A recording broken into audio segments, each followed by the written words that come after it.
इस वक्त एक बड़ी खबर बाढ़ से मिल रही है।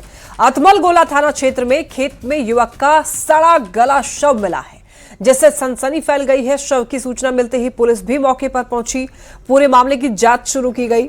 और इसके साथ देखिए, मृतक की पहचान कई दिनों से लापता बंटी यादव के रूप में हुई है। उधर मृतक के दोस्त ने हत्या करके शव को फेंकने का आरोप लगाया है और इस पूरे मामले की जांच के लिए एफएसएल टीम को भी बुलाया गया है।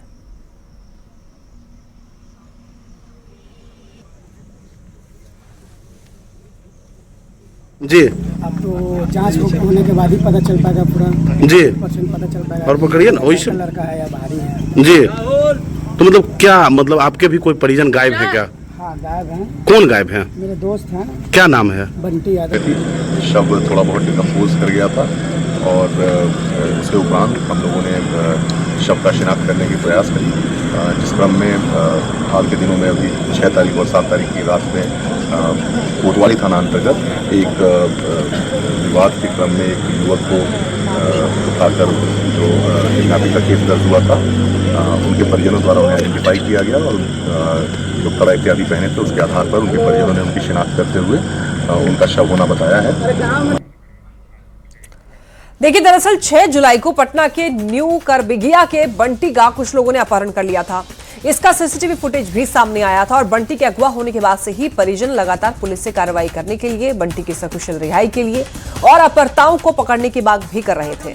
बंटी मामले में देखिए, लोगों ने लगातार प्रदर्शन भी किया था। कोतवाली थाने में हंगामे के साथ कैंडल मार्च निकाला, सकुशल रिहाई की गुहार भी लगाई थी, लेकिन इन सारे प्रयास विफल रहे। शनिवार को बाढ़ के अतमल गोला से बंटी की लाश बरामद हुई। परिजनों ने पुलिस पर तलाश में कोताही बरतने का आरोप लगाया है। साथ ही यह दावा किया कि बंटी असामाजिक कामों का लगातार विरोध करता था और उसी का यह नतीजा है कि अपहरण के बाद बंटी की हत्या कर दी गई। ये तस्वीर आप देखिए, ये सीसीटीवी जारी किया गया है और इन तस्वीरों को देख करके आप ये खुद समझ सकते हैं कि यहाँ पर क्या हुआ होगा। पुलिस पर तलाशी में कोताही का आरोप लग रहा है। 6 जुलाई को पटना के न्यू करबिगिया के बंटी का कुछ लोगों ने अपहरण कर लिया था और ये वीडियो भी सामने आया था। हमको उन पे विश्वास नहीं, हमको सीबीआई जांच चाहिए और मेरा भाई सही सलामत चाहिए। आज 5 दिन हो गए, कुछ नहीं, अभी तक कुछ नहीं मिला है। जो करके हम लोग दिए उस पे भी लोग काम नहीं कर पा रहे।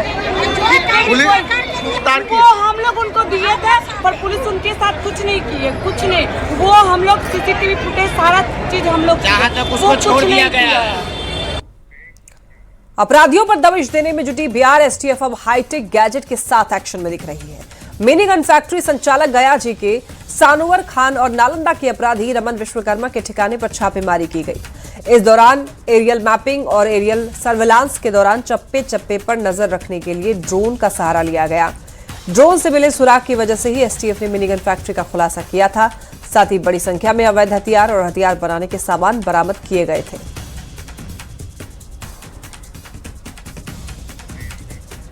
तेलंगाना में पत्थर की फैक्ट्री में काम करने वाले मजदूरों की लगातार मौत हो रही है। खदानों में काम करने से धूल से होने वाली बीमारी ने कई मजदूरों की जान ले ली। इसी बीच कस्बा थाना क्षेत्र के जियनगंज गांव के मजदूर सरवन ऋषि की इलाज के दौरान पटना में मौत हो गई। वहीं 6 लोग गंभीर रूप से घायल हो गए, जिनके फेफड़ों में पत्थर और केमिकल का डस्ट भरा हुआ है। उधर मृतक के परिजनों के लिए सरकार से मुआवजे की मांग उठाई जा रही है। कस्बा थाना प्रभारी ने यह कहा है कि अभी तक इस बीमारी से 4 लोगों की मौत हुई है। मृतक सरवन के शव का पोस्टमार्टम कराया जा रहा है। सरमन कुमार को ले गया वही जुगना आंध्र प्रदेश पत्थर पिसाई करने में, उसको मांस तांस मुंह में नहीं दिया लगाने के लिए। 2 साल रखा कंपनी द्वारा में। वो अपना वो क्या करा, इंश्योरेंस बना लिया पहले। जिसको ले गया उसको माँ को जानकारी नहीं दिया, नहीं वो जो ले गई थी बच्चा को जानकारी दिया। जहाँ 40,000 टका महीना देता था वहाँ ले गया।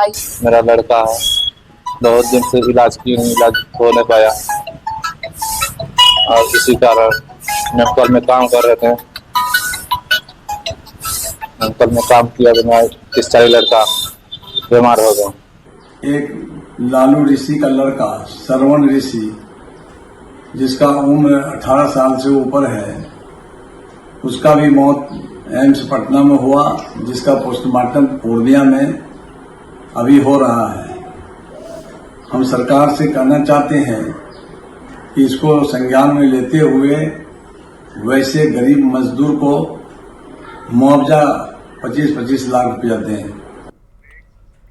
बेतिया पुलिस को बड़ी सफलता मिली है, जहां पुलिस ने बाइक चोर गिरोह का पर्दाफाश किया है। पुलिस ने मामले में 3 आरोपियों को गिरफ्तार किया है। मौके से पुलिस ने 2 चोरी की बाइक, बड़ी मात्रा में कटे हुए चेसिस और अन्य बाइक पार्ट्स बरामद किए गए हैं। कार्रवाई के दौरान पुलिस ने सर्विस सेंटर संचालक को भी गिरफ्तार कर लिया है। खबर पूर्णिया से, जहां कस्बा विधायक नितेश सिंह के पीए यहां पर साहिल आनंद और उनके बॉडीगार्ड रोहित यादव के साथ लोगों ने मारपीट की। इस घटना को लेकर सदर थाना में प्राथमिकी दर्ज कराई गई है, जिसमें उन्होंने 15 लोगों पर मारपीट करने, गाली गलौज करने का आरोप लगाया है। मारपीट में उन्हें गंभीर चोट आई है। एसएसपी ने यह बताया है कि 17 लोगों पर प्राथमिकी दर्ज की गई है। कुछ लोगों को गिरफ्तार भी किया गया है और आगे इस मामले में कार्रवाई की जाएगी।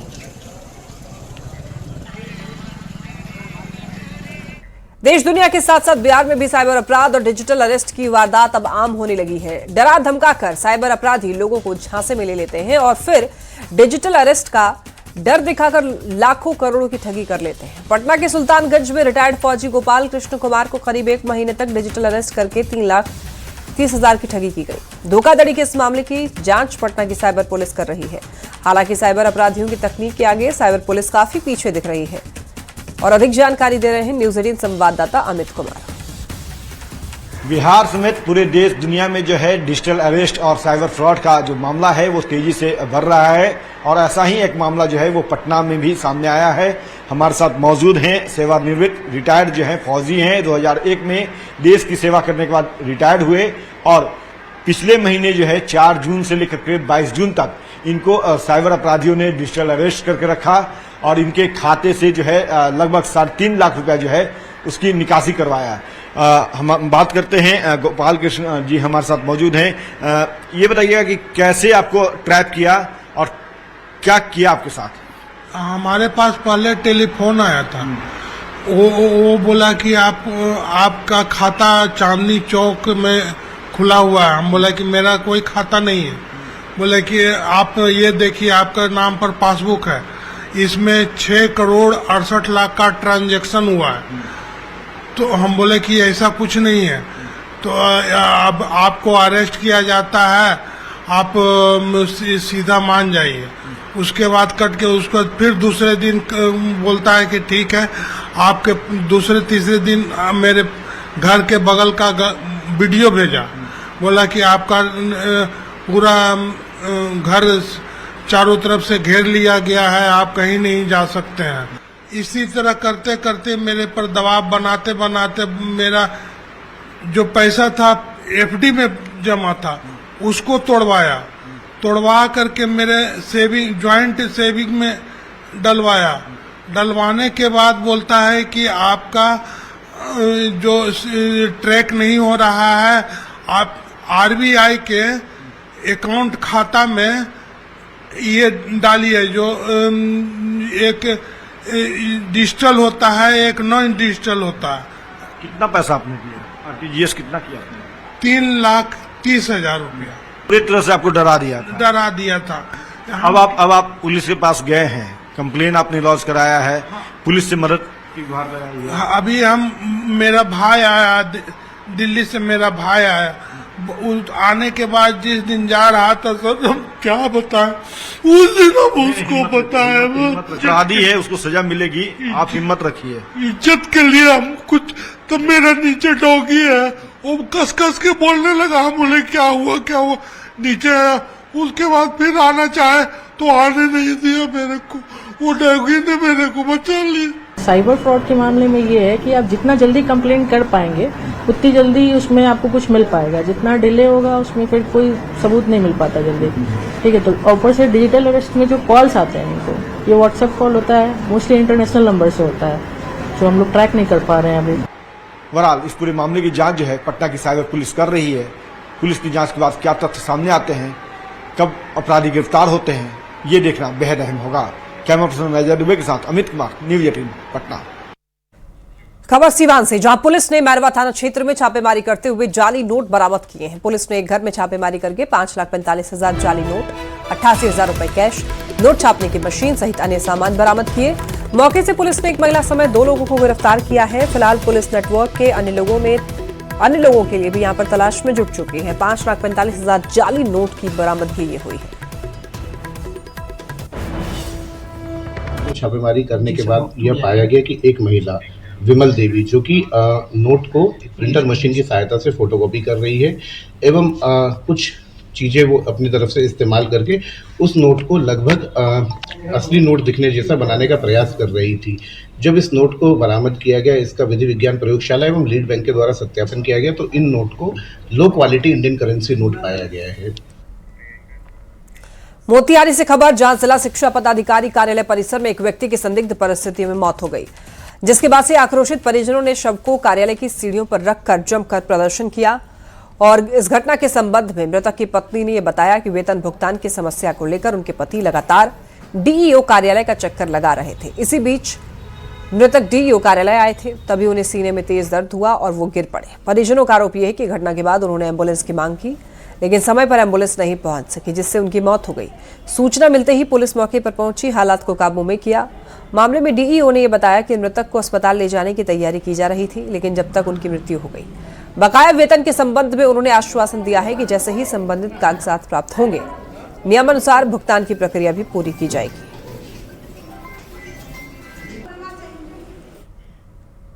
पेमेंट मिला, साल से पेमेंट नहीं मिल रहा था, तो इवन नंबर के लिए हम दौड़ रहे थे, कोई नहीं मेरे पेमेंट फिर बंद हो गया।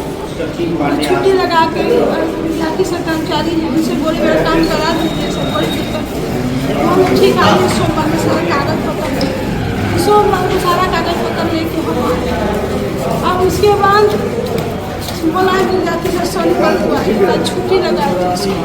हम कहा जानते हैं दुनिया ही गुजर गई, आज शनिवार मेरी जिंदगी गुजर गई। उनका जो भी मामला है, जो भी पहले का बकाया है, हम देख लेते हैं। और वो तो सर आप 2 दिन में करा देंगे, लेकिन एक जान चली गई। नहीं जान इसका जिम्मेवार कौन लेगा? और चूंकि वो टीचर का क्या मामला है, मेरे पास आज तक कोई मतलब लेटर आया है, अगर आया भी होगा तो हम डीपीओ स्थापना को दिए हैं कि हाँ इनका कार्रवाई करिए, अगर आया होगा तो, क्योंकि संज्ञान में नहीं है। ठीक है। दूसरा चीज़ ये है कि अगर उनका कोई बकाया है तो वो बकाया नियमानुसार उनको मिल जाएगा। समस्तीपुर में हसनपुर प्रखंड के राजकीय प्राथमिक कन्या विद्यालय मालदा में सुरक्षित शनिवार कार्यक्रम का आयोजन किया गया। इस मौके पर स्कूल के शिक्षक वैद्यनाथ रचक ने छात्रों को डूबने से कैसे बचें विषय पर जागरूक किया। साथ ही मानसून के दौरान बरती जाने वाली सावधानियों के बारे में जानकारी दी। बच्चों को सतर्क रहने के लिए सुरक्षा से जुड़े नियमों का पालन करने की अपील की गई। सुरक्षित शनिवार का मकसद बच्चों में आपदा प्रबंधन, दुर्घटना से बचाव और जीवन रक्षा से जुड़ी हुई महत्वपूर्ण जानकारियां विकसित करना है, ताकि वो किसी भी आपात स्थिति में सही फैसले लेकर अपनी और दूसरों की सुरक्षा सुनिश्चित कर सकें। की शुरुआत हो चुकी है।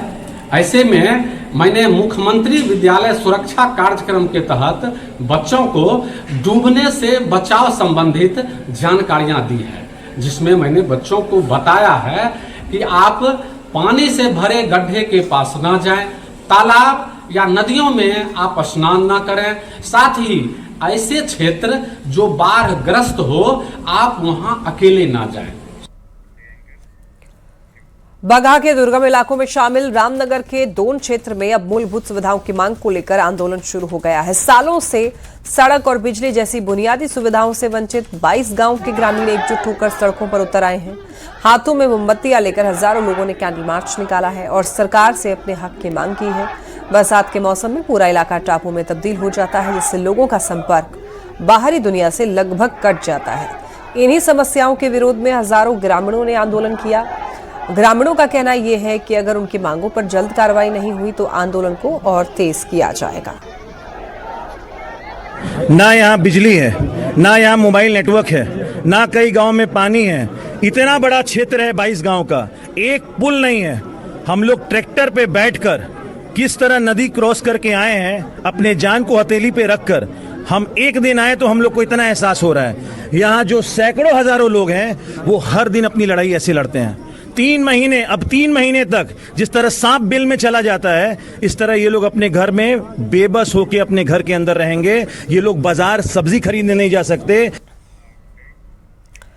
खाद्य प्रसंस्करण मंत्रालय ने पीएमएफएमई योजना के तहत एक महत्वपूर्ण उपलब्धि हासिल की है। इस योजना के तहत देश भर में किसी लाभार्थी को 2 लाख ऋण की मंजूरी मिली है। अब तक 2 लाख लोग इस योजना का लाभ उठा रहे हैं, जिसके उपलक्ष्य में दिल्ली के वाणिज्य भवन में कार्यक्रम का आयोजन किया गया। केंद्रीय मंत्री चिराग पासवान ने इस मौके पर बिहार, महाराष्ट्र, मध्य प्रदेश जैसे राज्यों की तारीफ भी की है और पीएम को भी धन्यवाद दिया है। कॉमन इंक्यूबेशन सेंटर्स तैयार किए, जहां पे आप अपने प्रोड्यूस को लेकर उसको कैसे प्रोडक्ट में बदलना है, कैसे उसमें वैल्यू एडिशन करना है, ये आप सीख सकते हैं, समझ सकते हैं। अलग अलग राज्यों में हम लोगों ने इस व्यवस्था को तैयार किया।